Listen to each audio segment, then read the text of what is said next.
like to invite our last speakers to the table at the front of the room, please.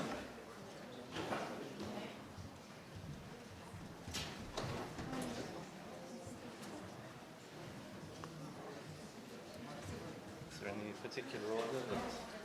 That's me. I'll have to sit between these two. I'm here. Sylvia, you're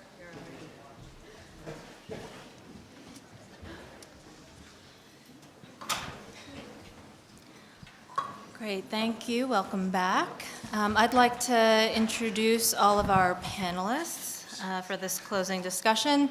Galia Solomonov from GSAPP is my co-moderator. Stritzler-Levine is coming from UCLA in the Department of Architecture and Urban Design. Sarah Herda is director of the Graham Foundation in Chicago. Beatrice Galilee is the Daniel Brodsky Associate Curator at the Metropolitan Museum of Art. And Joseph Grima, the man about town, is currently director of Idea City at the New Museum and also a partner at Space Caviar, a multidisciplinary design firm. So I thought I'd give each of our panelists also a quick opportunity to just very briefly name a specific project that they have in the works, just so that we get a sense of what's to come in the future. Sylvia, would you like to start, just briefly? Or not, it's fine. Leave us in suspense. Hi, everybody. I'm working on an exhibition called Salvage that started last spring at Princeton in the context of a graduate seminar. We're collecting shedded pieces of postmodern buildings and trying to use those to re-examine the history of the architecture of the 1970s. Great. Sarah? And I am working on a project with Liga, Wone, Isabel, and Ruth, that'll open at the Graham Foundation in February. I have an event tomorrow, which everybody is invited to at the Metropolitan Museum on Fifth Avenue. It's called A Year of Architecture in a Day, and it's a conference that presents over 25 speakers and films and tours of buildings and looking at the Metropolitan Museum's new relationship with contemporary architecture. Hope to see you there. And I'm very France-centric, Franco-centric at the moment. Together with Fiera, we're working on Idea City Athens, which will take place in May of next year in Arles. And then just up the road from there in Saint-Étienne, I'm working on an exhibition called Piano Player that's going to be part of the 2017 design biennial of Saint-Étienne on kind of exploring themes of automation, design of the city in sort of post-labor societies, things like that. I'm working on an exhibition called 1917, and it's a history exhibition. It will tour certain historical museums in the country, and it's about many things that happened in 1917 that I didn't know. For example, the diaphragm was invented. America entered World War II, and the Bolshevik Revolution. And so, while we were preparing the exhibition, I thought, 1917, what a difficult year. And now I'm thinking, somebody's going to make a show 2016, one day, 100 years from now. Okay, so what I'm going to do is just read through some bullet points that I distilled from my notes throughout the day regarding different keywords or questions that were kind of left unresolved or any disagreements. And then I will leave it to our distinguished panelists to have a go at any or all of these issues. So very quickly, I have the issue of research, which came out in the morning panel. Vanessa Norwood proposed that perhaps we have a return to materiality in the format of architectural exhibitions and also as related to architectural collecting. We had someone, I can't remember who it was, but talk about architecture exhibitions as a niche area of curating. Felicity made the statement or posed the question, what can you do with an exhibition that you can't do with a building? There's the role of the architectural model in exhibitions, which actually came up a few times in different contexts. We have a number of participants today who have expressed a desire or a goal to be more cross-generational in their institutional efforts and also in the kinds of shows that they're producing. We had a kind of exchange about the problematic term commissioning and also how this relates to the value of objects. And again, this goes back to collecting practices. Wone made the proposition that art exhibitions are done more effectively and better than architecture exhibitions. So what do we have to learn from the art world? Monica made the point that an exhibition shouldn't try to solve a problem, but rather to envision alternatives. We had a nice conversation about the definition of architectural interventions, multiple discussions about audiences, how to reach them, how to construct them, what is the architect's role, how do we build institutional networks, the very notion of curatorial space. Funding was kind of a background discussion that no one actually seemed very at ease talking about in explicit terms, but I think is really an important problem that all of us are facing working across different platforms and institutions. And also the idea of the exhibition and exhibition spaces as really vital to allowing young practices to flourish. So with that bombardment of bullet points, would anybody like to tackle any particular issue? And also we'd like to hear as well about how this might relate to specific projects that you're working on as an example. Okay, so just so I can be done and drink more wine, which is really, it's after 5 o'clock, right? That's the goal. So I spent the day thinking in pretty traditional terms that our job as speakers at a roundtable was to reflect back on the day rather than our own work. So I thought maybe I would try to reflect back on the day. So I guess I would just say it's actually been a super great day. It was really fun to not actually have to go to Lisbon and Istanbul. I would have been super happy to be able to go and see them all. But there's like the whole global tourism thing, and exhibitions from the point of view of the spectator is a bit of a problem. And so it was really great to have them all brought to this one place, which we generally like to think of as the center of the world. So that being said, I was really, the phrase that kept coming to my mind over the course of the day was the now, of course, relatively old-fashioned notion of the expanded field. Because in a very particular sense, I wasn't really sure by the end of the day why we were still using the word exhibition. We heard that, I mean, there are lots of different ways to think about exhibitions, but one of them would be locational, that an exhibition is something that takes place in a space, like a gallery or a museum or something like that. And I think we heard a couple of times, maybe we don't even need a space anymore, we have multiple spaces, or we don't need a space. Then another, I think, traditional feature of the exhibition is the notion of the role of the curator as choosing, not just caring for, but choosing, making selections, making choices, being a connoisseur, discrimination, these would be terms.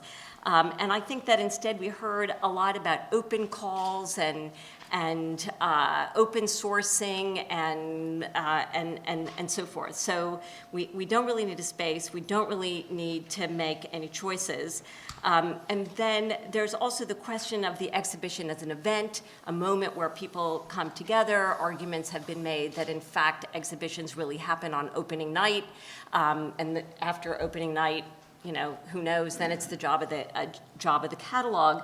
But I think that one of the repeated concerns over the course of the day was the notion of an open-ended, recursive, things happening at different times, at different places, in different ways. So we don't really have the logic of an event either. So one of the things that Krauss said in the expanded field essay was that to call something a sculpture back in that day was to actually retard its capacity to become some new animal. So I suppose I would just wonder whether our attachment to the word exhibition might be playing a similar role of retarding what is really the invention of a new thing, and that by historicizing it and making it seem familiar in the tradition of the exhibition, it makes it easier for us not to recognize what's new and maybe needs a different kind of name. So I suppose, fundamentally that's what I thought. I'm not sure whether I would offer a name in its stead, but maybe identify a couple of places where I thought I felt the most convergence between the presentations that we saw today and the most divergence at the same time. So there was a question about ways of working. So nobody seems to work alone anymore. Everybody works in a collective, networked, network. And I suppose we could then make a distinction. I mean, if we want to find distinctions, we could then try to look at the actual constituents of those networks, who gets to participate in the decision-making system and who doesn't. I thought that was an interesting question. The notion of institutional structure, there was a certain amount of attention to that. I thought it was interesting to think about the distinction between people who were focused largely, or at least in part, on actually inventing frameworks, inventing the structure through which work would happen, let's say focusing on the question of the work around the exhibition versus those who are a little bit more focused on what kinds of work went into the exhibition. So let's say leaving the work on and of seemed to me a kind of broader way to think about the institutional structure. Knowledge, the use of the exhibition as a way to produce knowledge was also clearly an important theme that was shared across different modes of this kind of work. I thought we could maybe generally identify 3 different streams within the knowledge production industry, I suppose we could call it. One was research in the sense of a kind of investigation into the archive, a kind of archaeology of the archive, if you will. The second strand I would have called exploration in the tradition of the great explorers of history. I suppose it was because of that I was thinking about global tourism. I think you can't really explore anywhere without somehow participating in the channels of the global tourism industry. So I thought that was interesting. And then I suppose the last one would be a kind of sifting, internet research, data mining, data dumping, that might be a third strand. The final category that I thought sort of brought us together and maybe brought us apart was the discussion of audience and publics. Generally speaking, I think we identified a kind of distinction between our sort of design professionals as one audience and something else called the public as another audience. I suppose we probably recognize, particularly after Tuesday, the need to think a little bit more carefully about what that other audience is, and that maybe the public is really a totally weak term for identifying it. I thought one useful way to think about that would be not only in terms of audience, but in terms of modes of spectatorship. That's a really traditional, sort of technical problem for the exhibition maker. How do you actually engage the person there? Attentive looking, participation, the production of experience, didactic forms. These were all kinds of spectrum things that I thought that we saw today. So if I start with the expanded field and the kind of unleashing of a sense of possibilities, I guess I'll just end these very off-the-cuff remarks by thinking of the sort of more recent phase of Rosalind Krauss's work, where she more or less tried to take back the expanded field and said, sorry, I didn't really mean it, because it seems to have authorized a sense that anybody can do what they want on anything, and it's just expansive. I don't think I'm willing to say I take it back. I think we have to go through it a little bit more. But I would still say that there was more of an emphasis today on open-ended, sort of the values of open-endedness, options, distractions, lack of conclusion, lack of specificity, lack of selection, et cetera. I would just point to that as I really don't wish to evaluate it at this point. I just think it's something to pay attention to, and that we might think, instead of the museum effect that we know well. I mean, there's a huge literature on the notion of the museum effect. I started to think, I don't really know what we might think of as the exhibition effect. What it means to use that term. I think there's some good things about it. I'm not ready to throw it out, but I'm curious what you all think. What it means to frame something as an exhibition, just the term, what effect that has. But thank you to my colleagues for a great day. I would echo what Sylvia said. It really was an incredible day to sort of experience all these exhibitions in one room. If I put on my Graham hat right now, it was particularly important because I think that we funded all but 3 projects. So it was just, I think, an incredible, without leaving the room. I think I would maybe make an argument for holding on to exhibitions just a little bit longer. I was, when you mentioned the architecture exhibitions as a niche, or I presented at an ACSA conference last week where one of the administrators asked a question and said that architectural exhibitions are a burden for an institution. So I think that there's still that question of why we do them, and where maybe this wasn't the place to justify why exhibitions happen, but certainly I think we still need to make an argument for why they're important, and I would put that importance on a place to make ideas public, and that these publics are scalable or they're very different publics. I think it was Andrea who was talking about the divide between the profession and then the way the profession is discussed in public.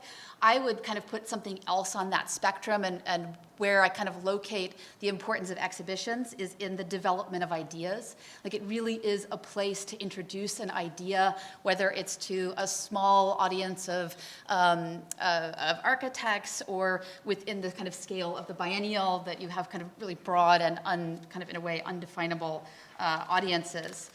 And then I think today there was a real focus on privileging the curator. It was sort of about the kind of prime or pole position here was the curator, opposed to maybe like the architect as exhibitor. And so what that space means for the field in terms of what kinds of projects unfold in the exhibition. And I think that Liga, in a way, kind of their program gets at that. But I was also thinking of the sort of self-initiated projects of a number of people brought up nightclubs, including nightclubs in your program. But then I was thinking of the kind of genesis of that, Grupo 999 or Super Studio, and that these kinds of, which were maybe a missing voice today, was the sort of architect as exhibitor, but also as initiator of a kind of completely of a project. This issue of audience, I think, is a big one to get into, because I think that there is often, maybe in the kind of world of funding and the Graham, as many of you in this room know, we don't really force certain metrics on you. You don't really have to prove to us in numbers that your project mattered. But I think that is a real issue in the world. And I believe in, from a kind of institutional perspective, that we really need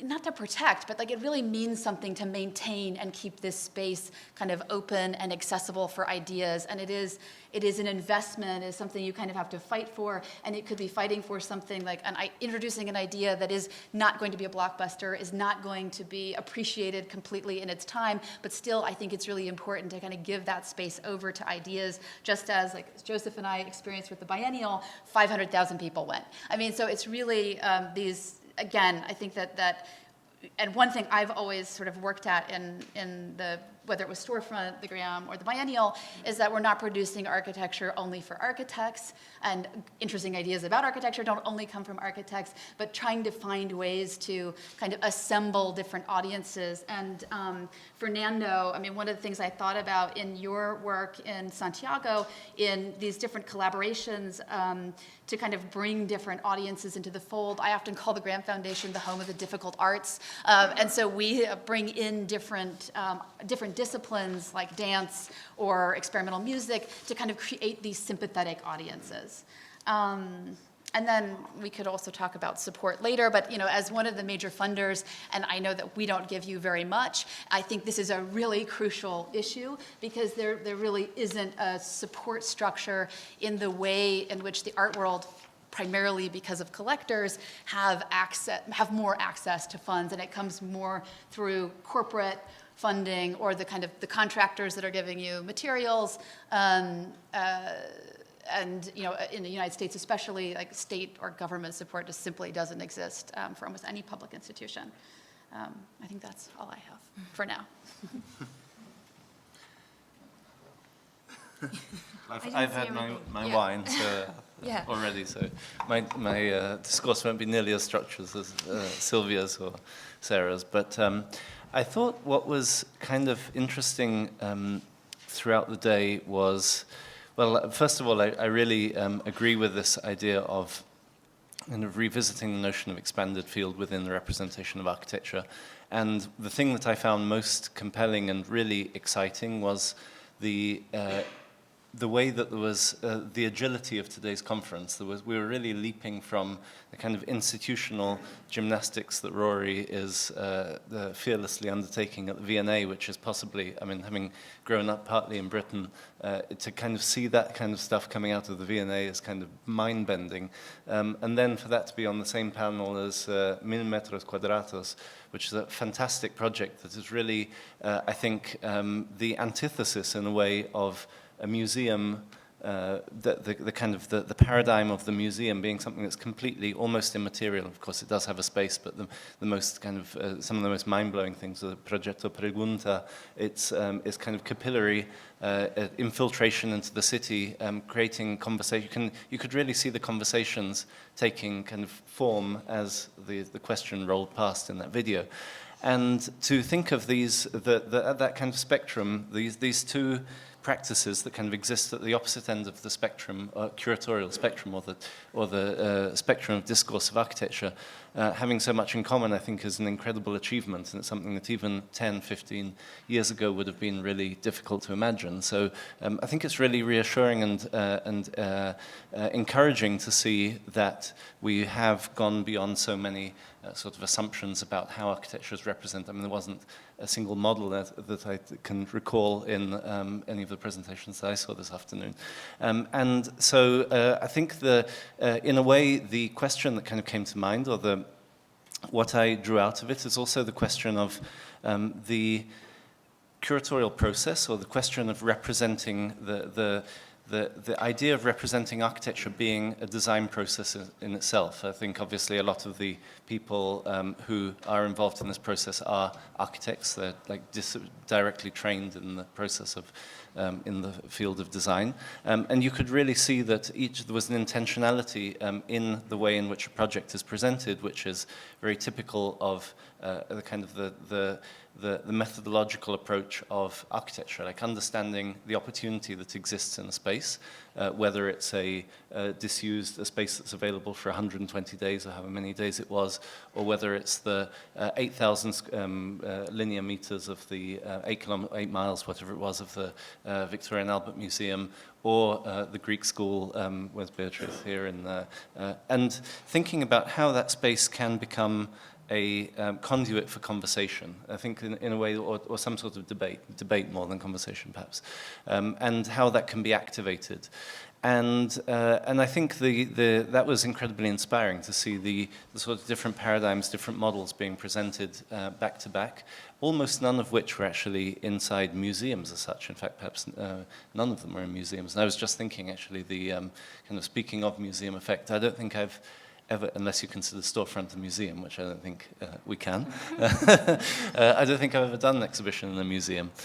So that's kind of interesting in itself, like the opportunities that we as people who explore questions around space, questions around politics, questions around what we understand as design, and so on, typically actually happen outside the framework of museums. That's something interesting to note also in terms of funding structures, like how this funding happens. In fact, which reminds me of Beatrice and I and Mark were at a conference in Korea, in Seoul. Actually, it was the launch of the Seoul Architecture Biennale. And Mark brought up, or I think it was Mark, who, one of the two of you, brought up this point of the budget of Biennale, even a significant one like the Architecture Biennale in Chicago, is, I don't know, $4, $5, $6 million, depending on what you're talking about. I think they were it had got to a stage in this conference in Seoul where they were really talking numbers. It got that technical. And Mark pointed out that if you look at that from an architectural perspective, that's actually more or less peanuts. It's like an okay apartment in Manhattan somewhere. It's like we're talking about something it might pay for half a penthouse in somewhere kind of between 20th and 40th.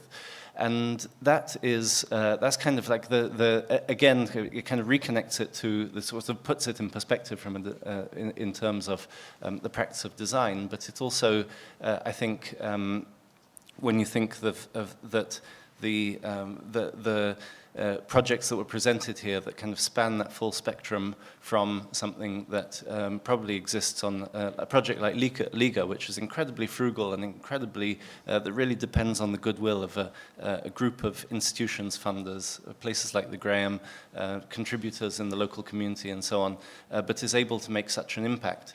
But then even at the very top end of the spectrum, it's something that isn't actually that. We're talking about what in many other fields would be almost nothing. It's an interesting, it's a kind of, it demonstrates how much effort has been put into achieving so much with so little in this field.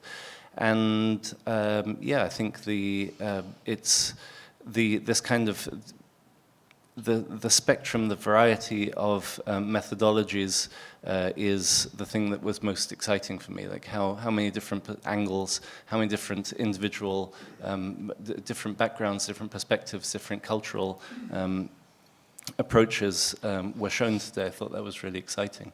But having kind of spoken about not working in museums, now B can tell us a bit about the Met. Right. Well, yeah, sorry, I only was actually here for the last panel because I have this day tomorrow. Please come. I thought it was interesting to hear. I mean, I worked on a number of biennales, and I used to run a project space in London where the budget for our first exhibition was £600. You know, we made our money from the bar, and that money, you know, fed into the exhibitions program, and we, you know, sometimes made £100 by renting out the space for a talk. And I worked on biennales and triennales where the budgets have been radically less than $5 million, you know, like, you know, 10% of that. So I sort of, it's kind of interesting to sort of hear also about the way that the kind of production of knowledge is just so, it's so sort of disassociated to me, in my mind, with budget and with finances and with support, because I'm doing very similar type of practice at the Metropolitan Museum as I was doing in London at the Gopher Hole, as I was in Guangzhou, you know, as I was in Lisbon, as I was in Shenzhen. I think that actually, the more I think about when people ask about the relationship between what I used to do as biennales and what I'm doing within the institution, the less I see that it's different. I really think it's possible to have a certain energy if you want to achieve it. I think you can do it within a museum environment. If you want to put on, if you want that, you can. There are ways of kind of achieving that. It's not particularly easy, and actually people in the audience are actually helping me with it right now. But it's something that I think if you want to do it, there's definitely room. I don't think that just the format or the finances is definitely particularly related to the product or related to the output. Absolutely. I mean, Sarah and I can definitely confirm that from the storefront perspective. Right. But I think that it's interesting when you sort of, there is this sense that somehow the medium or the location is actually the thing that drives it, and I really think it's the curator. I just wanted to connect some dots that Joseph put out there and bring it back to Beatrice, because you're also in an amazing situation where you're kind of building your architectural situation within your department, and that involves building a collection, which is an incredibly daunting task. But to circle back to Joseph's point, which I think was really about how architectural representation has undergone a radical transformation, and in a large part because of these independent spaces. So I was struck by Fernando's image of at the closing of his discussion of the question project, where everything was neatly organized in this beautiful filing cabinet, and he had mentioned that a foundation had acquired it. So that is kind of a new object, despite the fact that the entire project itself might have been very temporal. It's based on social interactions or whatnot. But these become the sort of residue of these projects, and become new collectible items in a way that become the objects, if we think back to Rory's presentation on the V&A, that tell us about our culture. So I'm just interested to hear about your perspective as a curator who's building a collection at already an amazing encyclopedic institution. Right, and I think what's interesting about that question is that, maybe not everyone knows, but I'm the architecture curator, but within the Department of Modern and Contemporary Art at the Met. So that's a department that spans the whole of the 20th and 21st centuries.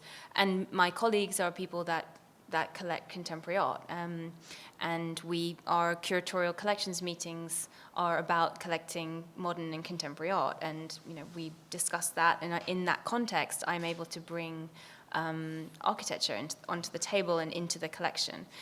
So I find that to be such an exciting and kind of privileged position, because unlike other museums that display architecture, we don't have an architecture collection at the Met. We have some drawings, sort of fragments of things. We have things that are gifts that have been, part of a package of objects that come into the museum, but there's been no systematic collecting, even though we have architectural fragments and architectural objects and architectural rooms and giant walls of banks within the Met. We have this incredible architectural collection, but we don't have a systematic way of representing it at the moment.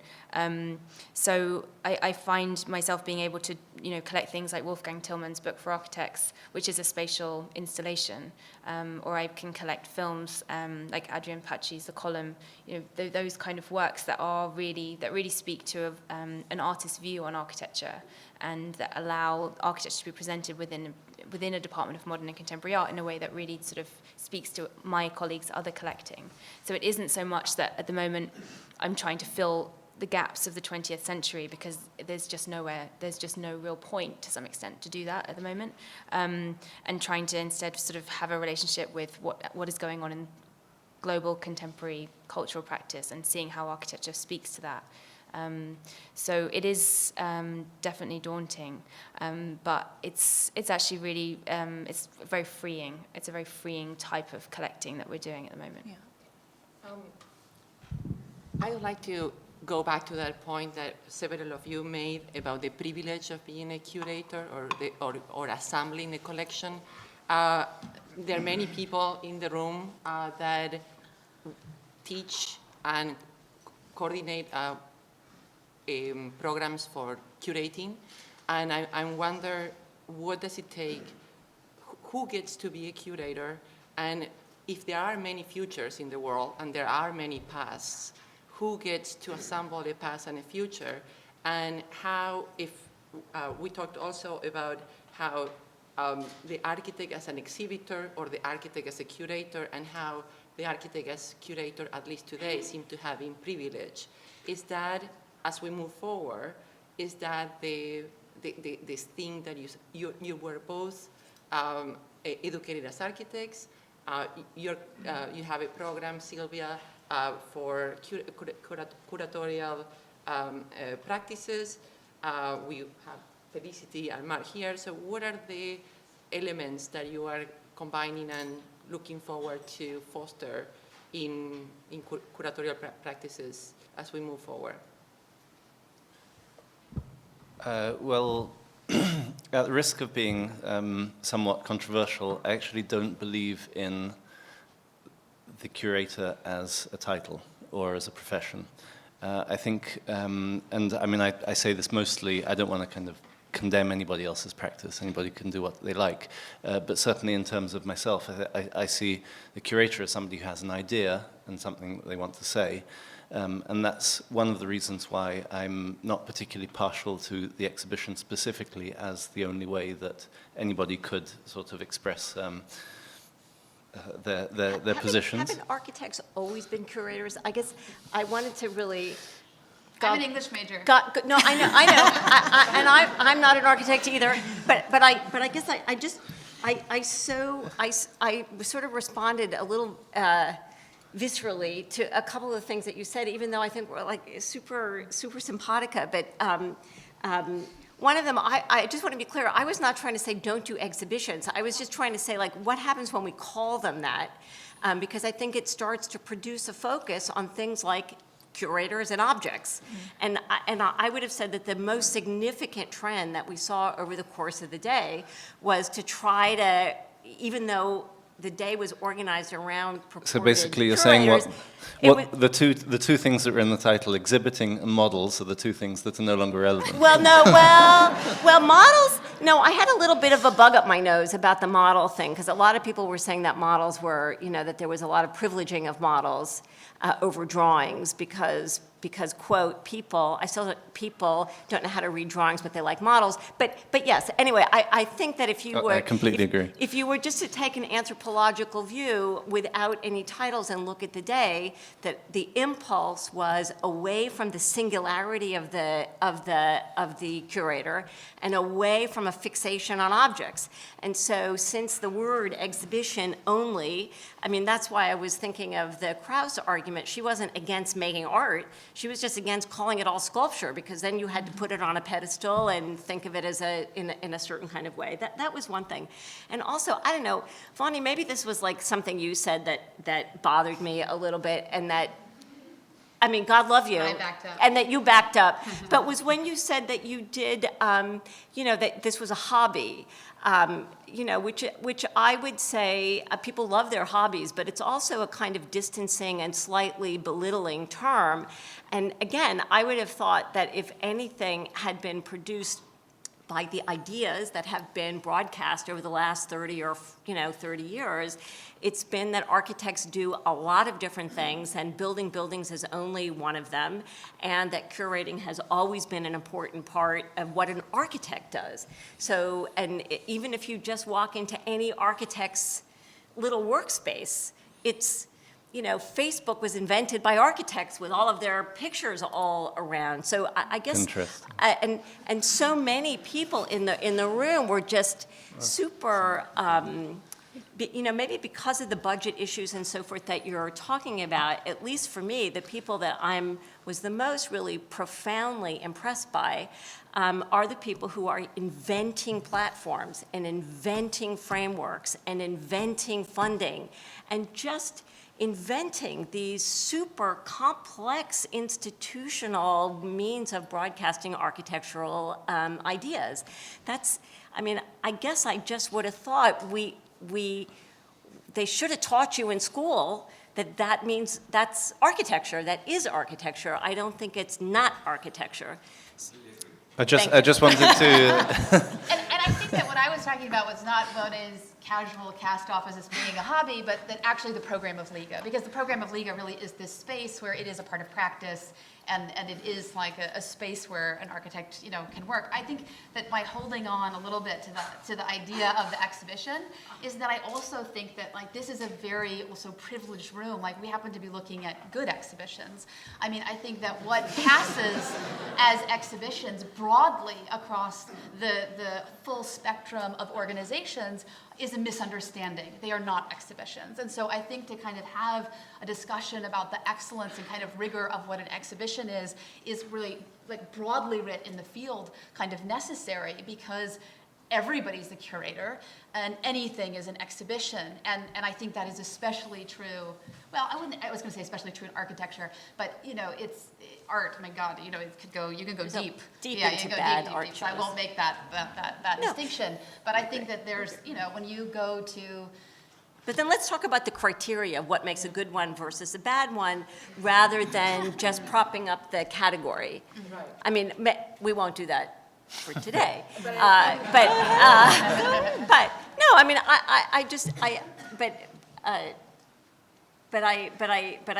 I guess maybe I would say in support of what you're saying, that the word exhibition is itself privileging, because it makes anybody who puts shit up on a wall a curator. So let's just, you know, maybe we could withhold the word. I mean, if we want to keep it, let's withhold it. The thing is, Sylvia, you're talking about these two possibilities of reining in the expanded field or the exhibition, and it's really not possible to rein in anything. When things are out of the bag, they're out of the bag, and you know, if the expanded field, the opposite of expanded field is the authority of calling something a sculpture. Once you liberate that relationship, the authority is given up, and you, even if you wanted to, you couldn't rein it in. You could not restrict the exhibition. No, of course not. But I think that the response to, I mean, I think you have to look at it historically. So expanded field helped name a form of practice and an analytical structure that hadn't existed before. Right. And then it got lax, and like all things, the laxity then provoked a new set of terms. So if we were to talk about post-medium or format or all, you know, there's now a huge vocabulary for thinking about different ways of producing ideas.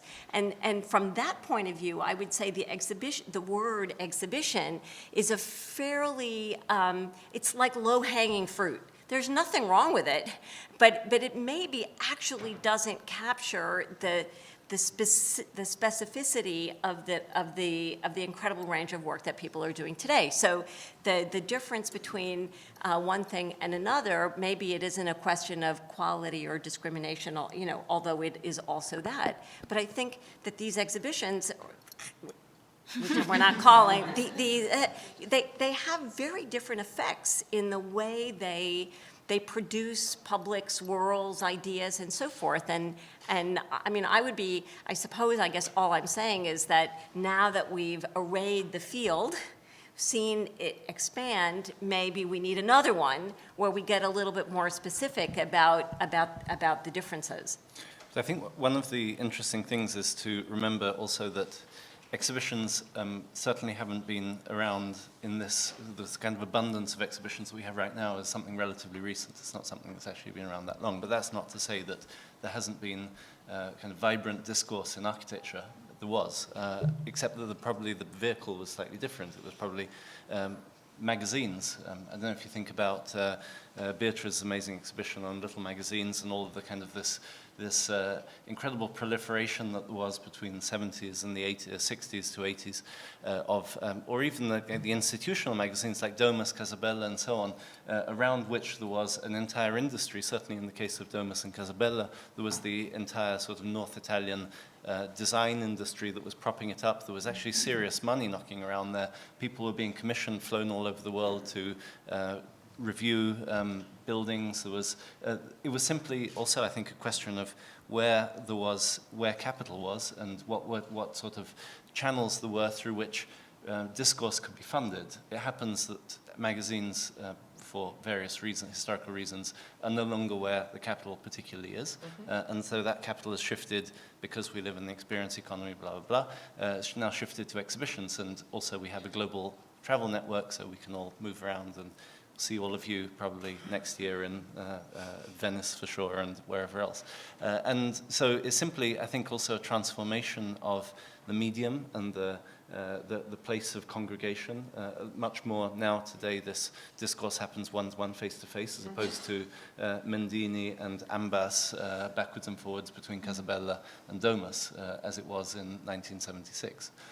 That's, I think, also a way of remembering that actually this idea of that the ideas, the platforms for discourse have already always existed to some extent. It's simply a matter of each moment in time, each historical moment has its own privileged platforms. I think you're making an excellent point about kind of editorial relationship in the 70s and curatorial relationships now. But that's why I think the attachment to the idea of curator, this notion of the curator as something that's a profession, is limiting because it's inhibiting you from exploring opportunities. I see myself as an opportunist. I think that all of us who are, no, I mean, one simply finds, looks out, and is sort of opportunistic about through which ways one can actually carry forward discourse, through which ways one can have a conversation, and what funding opportunities exist for that. So the question would be then, how do you approach funding?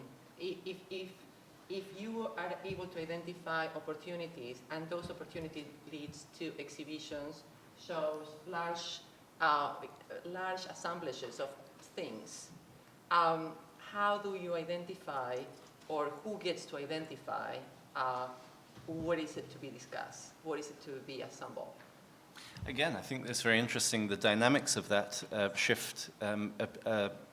It depends a lot on the medium. In the case of magazines, there was it was much more, I think, I don't know, maybe it's difficult to say whether it was perhaps a little bit more hermetic than the world of the sort of the current state of things, and maybe it isn't. I'm not really sure. I think one of the interesting things is to observe how the internet, perhaps we're in a moment of transition where, especially in the light of recent historical events, Brexit, trade agreements being broken down, visas being revoked, maybe this moment of kind of global fluidity is actually going to come to an end. We're not going to be flying around for biennials all over the place. Also, there's a serious environmental consequences of that, so maybe we're actually going to take responsibility for what we're doing to the environment through this model.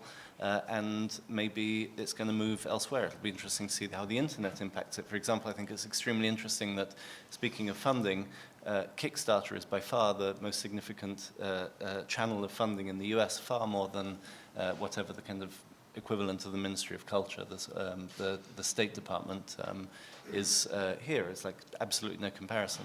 And so a sort of localized, in which kind of the web, the internet becomes a platform for, I don't know, the emergence of voices that have something to say. Wouldn't you, what do you think, I guess one of the common things that we heard today, and I'm sure we all believe it, and it's true up to a point, is that there's something sort of fundamentally public about the exhibition. I think there's a huge attraction to the idea that you're moving out of the academy or moving out of the profession, and you know, there was a certain accounting for how many people saw this or how many people saw that, like the foot traffic metric, let's say, which certainly I think in the art world is a metric that they're terrified of because it just leads to blockbusters and a kind of popularity contest and so forth. So I guess I was just thinking now in the United States after the election, I wonder how many red people go to any of these exhibitions. So, I mean, I wonder if we're getting a bigger percentage of the blue state. Have we really done anything? I mean, I guess I'm just trying to understand. So much of the discourses around the election were who was being listened to, who counts as the public, what role education has. I mean, whether they were educated or not, you vote red or blue, or et cetera. That just seems it just seems really important right now. And I don't know whether we can count on, if we go from 500 to 1,000 to even 5,000 people, if they're all blue, are we actually finding channels anywhere? Can we assume that exhibitions are going to open those channels for us?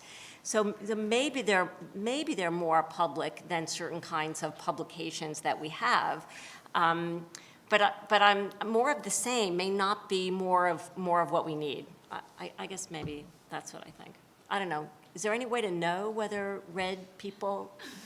Well, I think it's also about where do exhibitions happen. I mean, I would almost tie all of it. Biennale of Indianapolis, NASCAR. We can all move to Indiana.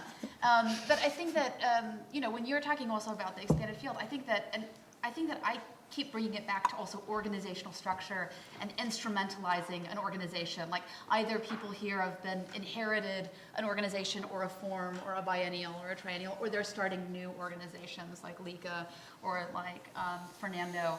And it's what, of which like in that structure, the exhibition is a part of a whole program that is that kind of expanded field. But I think that when we talk about audiences, and also maybe when we talk about what is the idea or what is the exhibition for, because I think that even within our field, there's a lot of resistance, I think right now more than ever, to ideas within the profession at large. I was at a design funders conference where someone asked me, you would never just fund someone to sit in a room and think, would you? And in fact, I'm sure we funded many of you that, to do just that. But that importance of like, how does an idea that you eventually make public, how does it get developed, supported, and what are all these different sort of platforms that are, maybe more or less public? I think many of the things, with the Graham, we're public, it's free, the door is open and unlocked, but who are our audiences? I mean, we work very hard every day to reach out to other people, but it's still very limited. With the biennial, I think we had a completely different experience. It was one of the most, if not the most public event I've ever seen in architecture, because it was in the heart of a city. It was in the most public building. It was free. And it was free, and I basically lived in the exhibition for 3 months, and I saw the people. In Tatiana's house, by the way. Yeah, in Tatiana's house. But that filled that audience, and it really was an audience I have never seen for architecture. And one of the things I think that Joseph and I tried to do with the biennial was not to, and this is something I think that also happens in things that people call exhibitions, is they have no trust or belief in the audience, in people, in public, and they think they have to dumb things down. I hear from so many people, we couldn't possibly do that because our public doesn't understand that. And what we did was we challenged people to introduce something to their peers, to the field, and to the public at the same time. I mean, there are YouTube videos of the EC by like random people that they're not architects. It was like engaging in these really kind of complex, ideas. In a way, maybe the exhibitions are also kind of like the slide library, that they're like this way to kind of infiltrate institutions and introduce ideas that may then change the institution itself. On the topic of the professional curator, the professional architect, hobbyist, and so on, I thought it would be interesting to point out that the symmetry with Dan Graham, who claims that architecture is his hobby. So you should get together and, yeah. This microphone will be on in a second, but something that I came here from the Chicago Architecture Foundation. So I have this very interesting, I left Chicago at the start of the biennial. So that's when I officially left Chicago, is right after the biennial opened. And so Chicago Architecture Foundation and GSAPP have a very different audience. And so I've been doing very different programming. Events are what I do, so this is my special moment. I never hold the microphone and say something myself. So I'm taking it. Taking it, guys. This is something that's very interesting to me because I think that at the Chicago Architecture Foundation, I literally left because they told me so frequently, no, you can't do that. No, you can't talk about that here. And so crucially in Chicago, I think, of all places, maybe especially now, after the election, it's a place where there's this insane mix, where it's a place that's incredibly proud of its architecture, and people who are from all over the United States, who I can guarantee never go to who would never elect to go to an architecture exhibition, go on a boat tour, because it's like, there's cocktails, and there's a boat, and like, you maybe will learn about architecture, and there's like something that you can go back, and we're like, it's 90 minutes of amazing. Like, literally, that's the marketing pitch for it. But I talked to so many people over the course of the years that I was there who genuinely said, like, I'm thinking back to the bank in my hometown, and like 1893 made architecture in the rest of the United States, and that's like this conversation that goes and it gets disseminated for hundreds of thousands of people every year. And this is something that, this idea that people maybe don't come to exhibitions like they go on vacation and they go on an exhibition. The reason why I think the Chicago Biennial was so successful in that, because it was in a place where you couldn't help but go. It's the same thing with the Met. Like, when someone from Middle America comes to New York, they go to the Met because they know about it. You know what I mean? When you come to Chicago, you don't go to the Graham because you don't know about it. And there's this way that we all in this room obviously are talking to each other. I mean, obviously we know that we're all talking to each other in this room. That's kind of what we're here for, and it's exciting and kind of wonderful in its own way.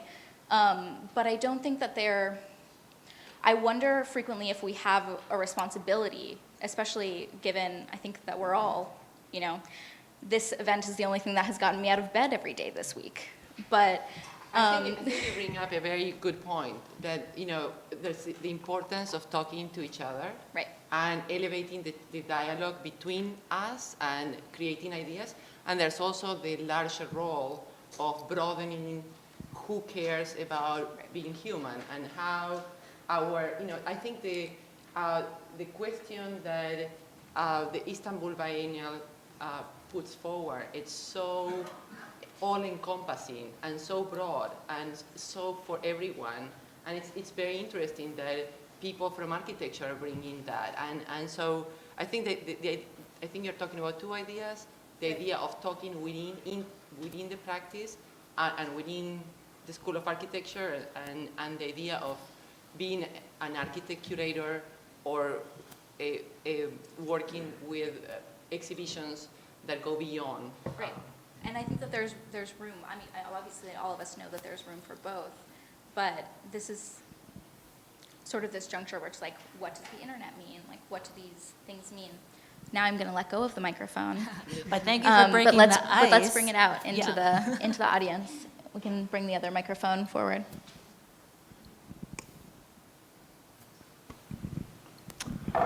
I have a question about what seems to be one of the major underlining issues here, the issue of ethics, which came up in this exchange between Beatrice and André.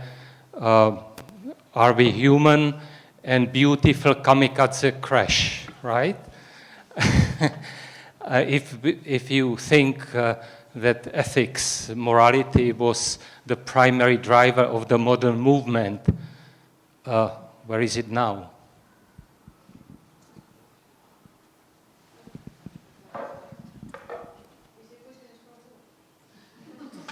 Well, I just, you know, I think there was a lot of very profound ethical commitment that was expressed over the course of the day.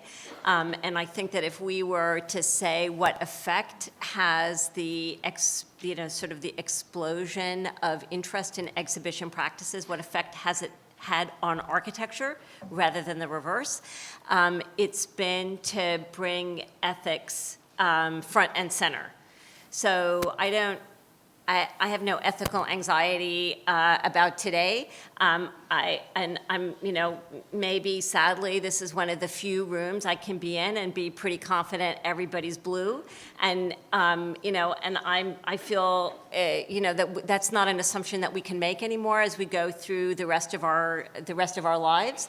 So the question then becomes, how do we, not just what our ethics are, but what are the ways that we have thought about acting on them. And I guess I was, I sort of generally agree with you about absolutely everything, and so I'm really surprised that we sound so kind of antagonistic today, and I'm really paying attention to why it would seem that way. And so whatever I said it sounded to me like it made you feel that you needed to defend the kind of intellectual work for in its own terms, you know, so that you fund people sitting in a room thinking their ideas regardless of whether or not, you know, what happens with them. I mean, I suppose I guess I would say I've spent my life alone in a room having ideas that nobody seems to care about but me, so I'm really glad for people like you. I mean, I would say I'm totally behind that kind of thing, but I think that I'm just saying that one of the things that I really appreciated today is the sense that just the confrontation with the fact that room is more porous than somebody of my generation was trained to think that it was. I was trained with an ethical mandate to protect the autonomy of ideas, to protect the autonomy of the university. I mean, literally, everything about my intellectual upbringing, my training here at Columbia was about that. So somehow to have to get to the point where the sense of that autonomy has been the fallacy of the last couple of generations, and to try to think about what other forms of intellection, not intellection, because you know, the last thing I think any of us would want would be to be speaking to an audience and say, go forth and produce an endless number of shitty, thoughtless exhibitions. I mean, I don't think that that's what we want to say. We want to say, think more, think harder, but also think in slightly new ways about slightly new things, because the edge of thought is just not as clear as it was. I mean, you know, the edge of thought is part of the design problem. You know, where does thought end and other kinds of things begin? That seems to me really the most, you know, it's a huge question.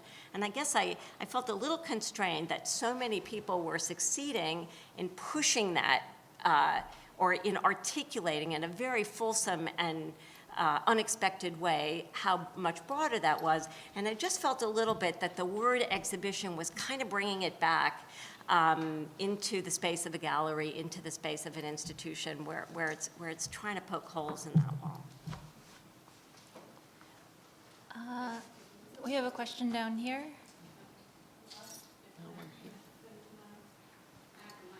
Oh yeah, go ahead, sorry.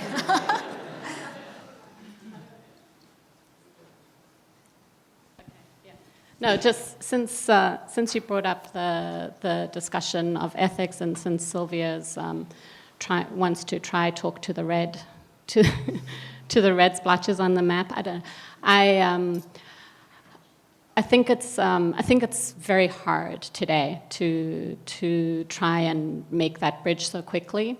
And actually, I've been sitting here thinking about the right moment to say this, because in the middle of the day I was, you know, checking email, and I got this message from the AIA, and I'm not an AIA architect, that they want to they already have made a statement that they want to work with Trump.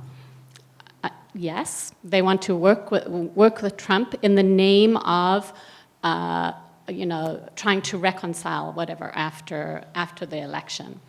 And I think it's so problematic that architects are ready, you know, to, I don't know, we're talking about exhibitions here, but to jump on this bandwagon so quickly because there's billions of dollars at stake, and they are, yes, we are going to be building infrastructure, but once we haven't resolved yet what the agenda of the Trump presidency is going to be, and whether all the things that we're talking about in these exhibitions, like, you know, acceptance of all kinds of diversity and refugees and LGBT and all these things that the architects are so willing to say, we're going to join with you in the name of conversation, and we don't know what you're talking about yet.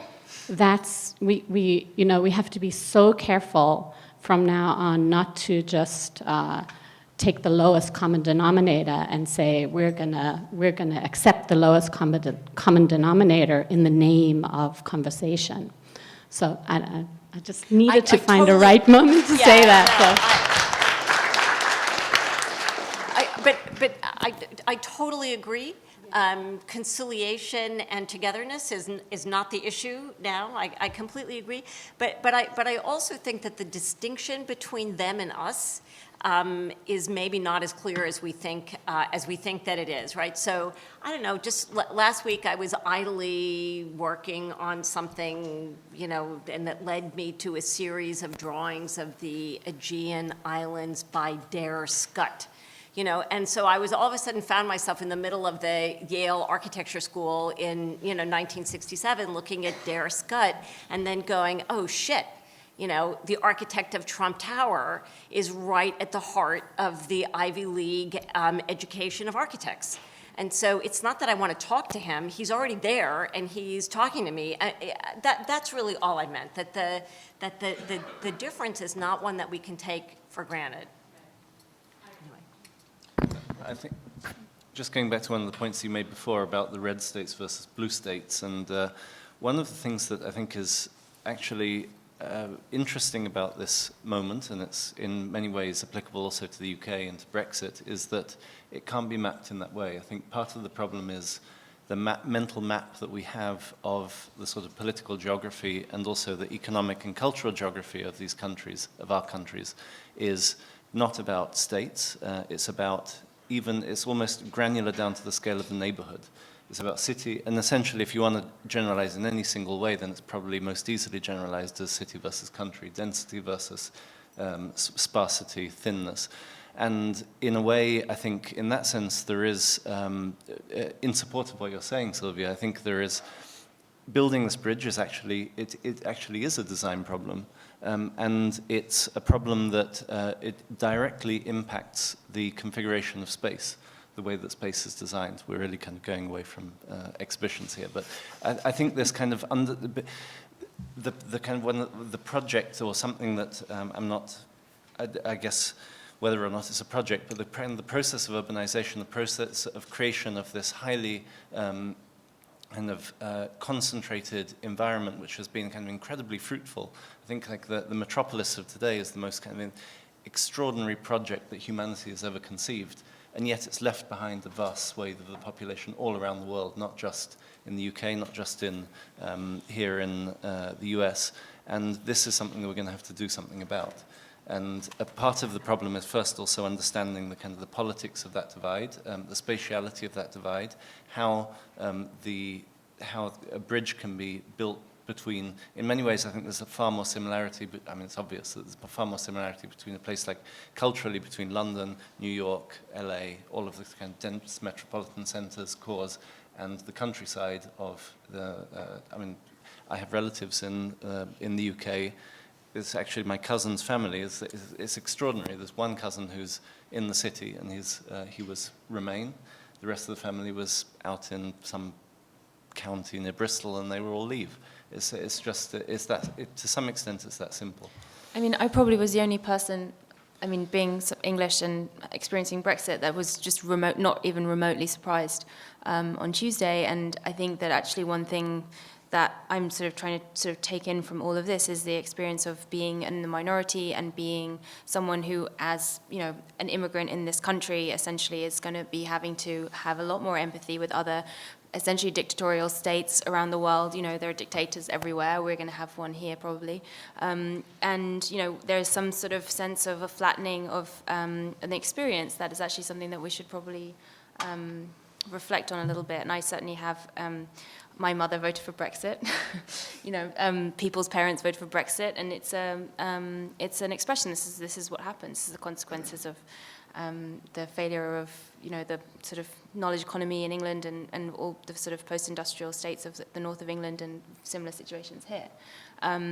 But it certainly makes, you know, me as a curator think much more about other people in other, you know, similar situations where, you know, I am now as a white person in America in the minority. And I think that's something that architects can also be much more compassionate about. We have a question down in the front. I'll just talk loud. Just first politics. You have to remember, Bernie Sanders was an independent before he ran for president. And the lines across party lines are extremely fluid, especially in this election. And sadly, but it is the case, I have a feeling that many people who voted for Obama and are Democrats voted for Trump this time around. So I think we should be very careful about generalizations. One of the most extraordinary comments I heard today was, I have a job as an architect, a real job, and on the side, I curate. Me again. There. So what is curating? Here we go. Curating is the place where ideas are generated, arguments constructed, and knowledge is disseminated. Exhibitions are its implementation. But I have a question about the Met. So it's one thing to collect in the context of contemporary art. It's another to collect architecture as its raison d'etre, literally. And the Met really must do that, or just be contemporary art doing architecture. And I wonder if you're thinking about that and what the acquisition kind of standards and criteria are for architecture and how you're formulating them. Because I think that for the Met to take on a curator of architecture has an enormous resonance in the culture. And I'd like to understand it more in terms of this notion of raison d'etre in terms of architecture. Well, you know, the Met is a museum that has built itself, you know, as an architectural form. You know, it has 17 curatorial departments. Each of them is essentially its own building. We have the Temple of Denda. We have preserved architecture. We have presented architecture in ways that I think are super interesting over the years. And we have artifacts, and we have, you know, Piranesi drawings, as you say. You know, the way that the Met has existed is through architecture. And I've only been there for 2 years, and it's really just sort of scratching the surface of what I'm trying to do. But one of my sort of big passions at the museum is to try and understand what we have. And then after that, try and figure out what to do next. I mean, what I mean is, what drawings do we have at the museum that could be understood as architecture? Architecture as subject, architecture as image, photography as architecture, installation work as architecture, artifacts, columns, walls, doorways, courtyards. I mean, when you walk through the Met, you just only see architecture. It's absolutely everywhere. It's part of the blood of the museum, and that's what's so incredible about it. I mean, from the facade all the way through all of the different wings that were made in different eras, even the southwest wing, which will be demolished and rebuilt by David Chipperfield. Is not, you know, we're so cognizant of architecture, and then the Breuer building, also an architectural project in itself. The restoration of that building was an architectural project, and the presentation of contemporary art within that building is also an architectural project. So, you know, to answer what is our architectural collection strategy, it's not something, I don't have, you know, an elevator pitch for that. It's really just, for me at the moment, an opportunity to try and understand what in all of these 17 curatorial departments that go from 5000 BC, you know, from artifacts that were walls in ancient Babylon to Egyptian tombs, and we've got bits of bread, you know, we've got all kind of encasements, all kind of body sort of preservation techniques related to architecture. So there is really just such an incredible expanse of architectural artifacts at the museum that my first task is just trying to figure that out. What do we have? And then in terms of, you know, my practice, I commission a lot, and I'm working with commissions. So that's also, you know, part of what I'm trying to achieve as well, is trying to bring a relationship to the architecture community through what I'm doing, whether that's, you know, relatively straightforward things like, you know, Beatrice and Mark talking about their project alongside other, you know, architectural projects of this year, or whether it's through installations on the roof garden, and, you know, all this kind of work, which is my day-to-day practice. But yeah, our collection strategy is something that is really in flux, and it's something I'm going to not do overnight, and it's, you know, it's just, we're trying to be a bit thoughtful about it. Anyone want to ask the final question?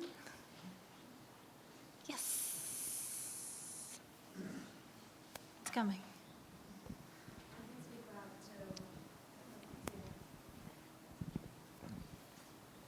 Hello. Okay, so as a student, we've heard from a lot of professionals, but we're going to be graduating in an atmosphere that none of us were expecting. So this is both a question and a professional request, but a lot of us have been speaking through our tears for the last couple of days about what do we do? Like, what action do we take? And so I was wondering if right now or in the near future, all of you curators and practitioners could posit strategies for us being newbies in this field and trying to make a difference. And honestly, personally, I just felt like on Tuesday, all that wide-eyed excitement of graduating in the fall, in the spring, it came crashing down, and I realized, you know, like my peers, myself, I'm worried about us having opportunities that we thought were going to be open to us shutting slowly because of the color of our skin or our gender. So you, who have been in the field for a long time, what can you say about ways that we can possibly make an impact on people that are red or just on our peers, for ways that we can kind of feel safe? I think Beatrice gave us a very good example that life has been hard for a lot of people for a long time. It's going to be hard for us now. And it's not, you know, it has been hard for a lot of people for a long time in many places in the world. And so we just have to organize, do, you know, keep working, keep doing the things, discuss what we're going to do about the AIA, what we're going to do about Columbia, what we're going to do about exhibitions.